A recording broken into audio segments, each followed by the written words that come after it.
Bismillahirrahmanirrahim. Assalamualaikum warahmatullahi wabarakatuh. Alhamdulillah wa syukur wassalatu wassalamu ala rasulillah wa ala alihi wa wala. Para penyimak sekalian, pada hari ini saya akan membahas berbagi mengenai pandangan ulama muslim terkait dengan pendidikan anak usia dini gitu ya. Tapi karena begitu luasnya pembahasan itu, maka saya hanya membahas beberapa ulama saja, yaitu Ibnu Sina, Al-Ghazali, dan beberapa pemikiran dari Ikhwanus Shafa. Nah, dalam pandangan Ikhwanus Shafa, pendidikan anak usia dini itu dimulai sejak dalam kandungan. Jadi jauh sebelum lahirnya anak begitu. Kenapa begitu? Karena menurut golongan ini, pada masa dalam kandungan tersebut, anak itu terbentuk semua indranya, gitu ya. Dibentuk telinganya, dibentuk penglihatannya, dan kalau itu semua sempurna, maka setelah kelahirannya kelak dia akan siap untuk mencerap semua ilmu yang ada di dunia ini. Dalilnya adalah A'udzubillahi minasyaitonirrajim. Bismillahirrahmanirrahim. Wallahu akhrajakum min butuni ummahatikum la ta'lamuna syai'an wa ja'alakumus sam'a wal basara wal afidah la'allakum tashkurun.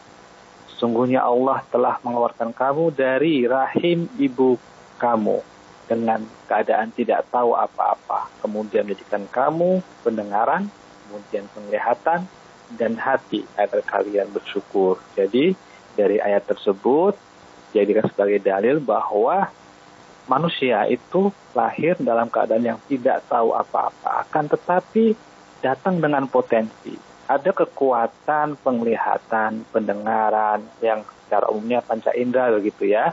Dan dengan itu semua dia akan mencerap kehidupan ini, mencerap alam, mencerap pengalaman yang semuanya akan mengarahkan pada kehidupan yang lebih baik. Kalau indranya lengkap, indranya sempurna, terbentuk sempurna di dalam kandungan, maka akan mengarahkan pada kualitas kehidupan yang lebih baik kelak. Gitu ya. Jadi sangat penting untuk perhatikan asupan gizi, kemudian dihindarkan dari hal-hal yang membahayakan janin selama masa kandungan tersebut. Kemudian pada tahapan selanjutnya, setelah anak-anak itu lahir dan memasuki masa kanak-kanak, menurut Ibnu Sina, pendidikan anak usia dini itu hanya terdiri dari 3 hal. Yang pertama adalah pendidikan akhlak dan akidah, kemudian bermain, dan ketiga perhatian akan bakat, gitu ya. Nah, yang pertama adalah pendidikan akidah dan akhlak. Nah, ini pada masa ini orang tua melakukan 2 hal. Pertama, menunjukkan karakter-karakter, nilai-nilai akhlak yang baik, gitu ya. Kemudian yang kedua, orang tua jangan sampai menunjukkan teladan perilaku yang tidak baik, karena hal itu akan ditiru oleh anak. Mereka adalah peniru yang paling cerdas, paling baik.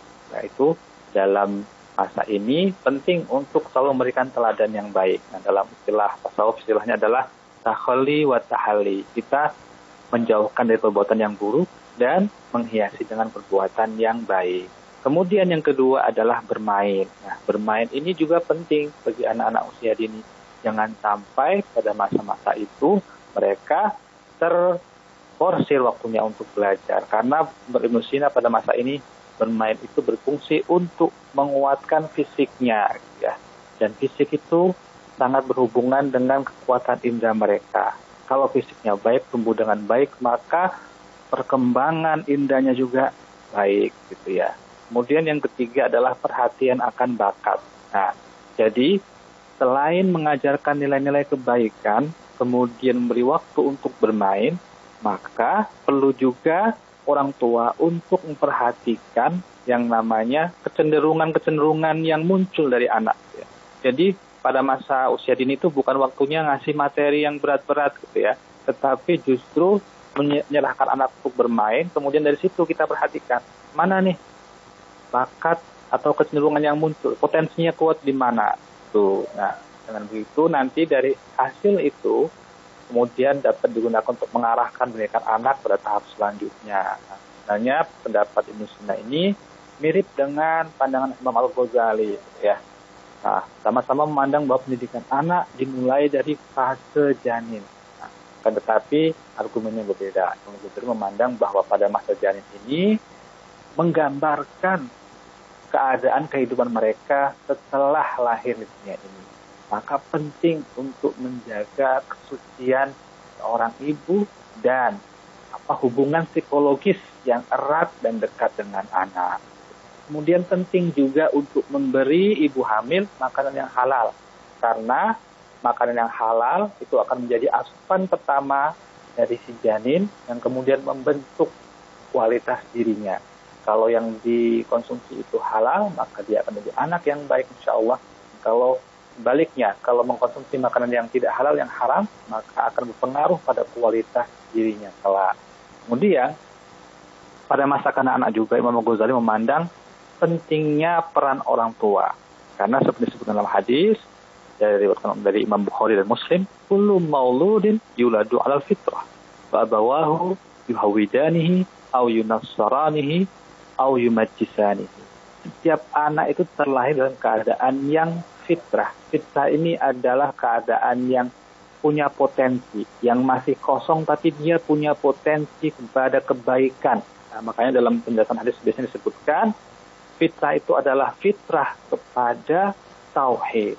Artinya ada potensi pada kebaikan. Akan tetapi itu juga bergantung pada pendidikan orang tua.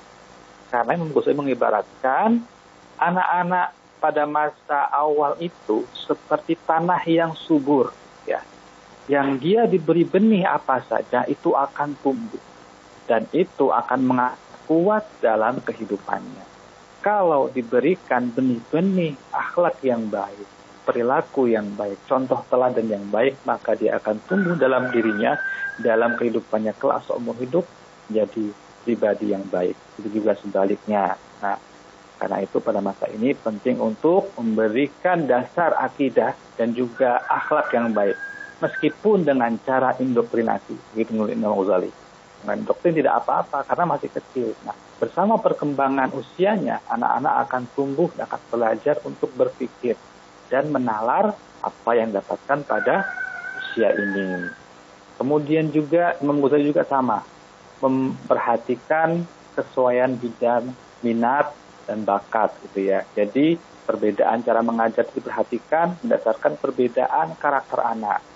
Kemudian juga memberi waktu bermain. Karena kalau diforsir Imam Ghazali itu justru hatinya anak itu akan mati. Apa yang maksud hati ini?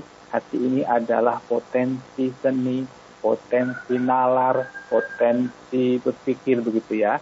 Kalau dia diforsir untuk belajar saja materi-materi yang belum seharusnya, maka dia akan mungkin punya kecenderungan menjadi memberontak begitu. Nah, juga ada metode reward dan punishment.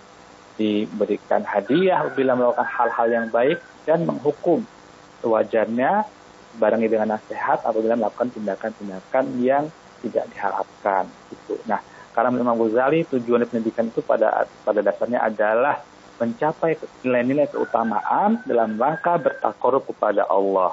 Ilmu itu berguna dalam rangka kita mengetahui bagaimana cara beramal yang baik. Nah, amal yang baik itu berguna bagi kita untuk mendapatkan ridho Allah dengan cara bertakarub. Kalau kita ingin bertakarub tidak tahu caranya beramal, maka kita tidak bisa bertakarub. Nah, kita hanya bisa bertakarub, mendapatkan ridho Allah dengan cara beramal yang baik, dan tata cara beramal yang baik itu diketahui dengan cara pengajaran pendidikan ilmu ini. Baik, barangkali itu yang bisa saya sampaikan sebagai mukadimah, kurang lebihnya maaf. Assalamualaikum warahmatullahi wabarakatuh.